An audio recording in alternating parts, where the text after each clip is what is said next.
美国人发现新型的054B 护卫舰开始下饺子了，其排水量大幅度增加，意味着什么？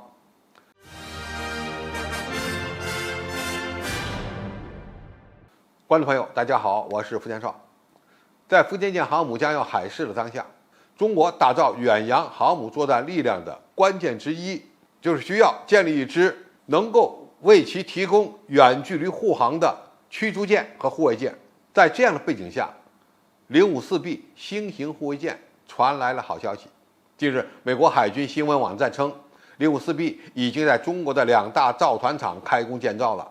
进入下饺子的建造结构。美国海军新闻称，根据网络上最新流传的照片显示，054B 在上海沪东造船厂和广州黄埔造船厂同时开建，其中上海这边的054B 几个月内就能下水。美国人根据公开的卫星图片测算说，054B 的长度达到了147米，宽度为18米，满载排水量估计为6000吨左右，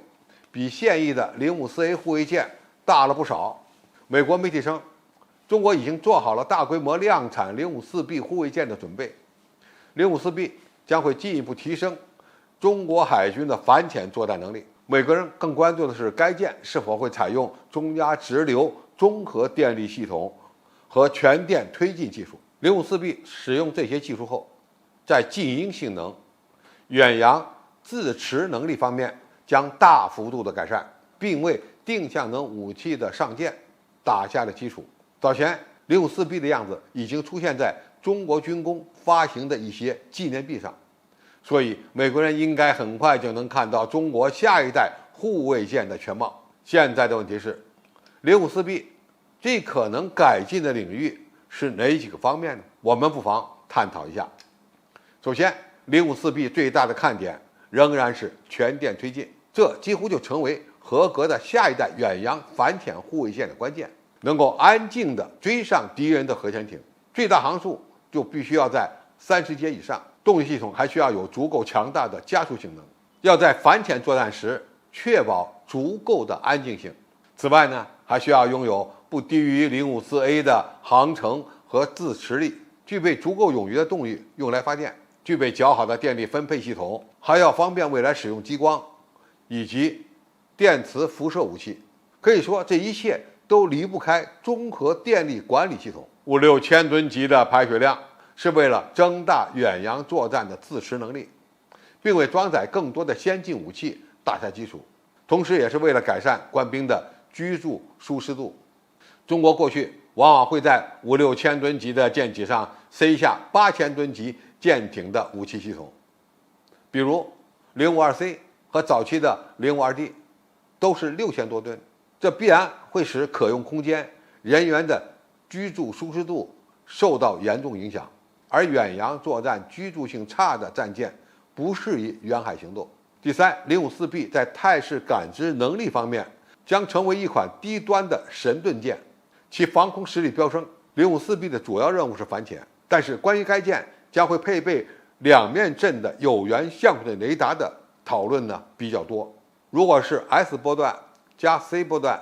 或者是 X 波段加 C 波段的双波段两面相对阵，再搭配上850毫米的垂发系统、一坑四弹以及红旗16F 型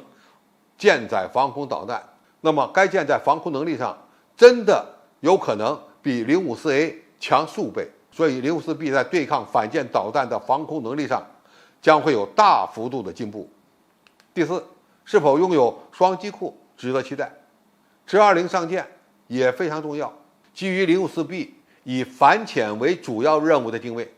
再加上5、6千吨级的排水量，搞成双机库就非常有必要了。054B 的武器配置目前看来只有32单元的垂发系统，一部1130近防炮以及一部海红旗10近程防空导弹武器系统。从表面上看和054A 似乎差不多。054B 的舰宽据说加大到了18米，那么这么宽的舰体也有助于建造双机库。那么在054B 上配备2架直20反潜直升机，那就相当的完美了。总体而言，现在装备的054A 已经是非常先进的且好用的护卫舰，但是从发展远洋航母作战编队的要求来看，中国更需要054B，而且至少要建造20来艘。我们当前面临着美军核潜艇的严重威胁，护卫舰的造价相对便宜，而且在反潜作战时可以充分发挥其核心作用。所以054B 的到来对中国海军而言，不仅仅只是技术升级了一步，在反潜能力方面，它还具有战略价值。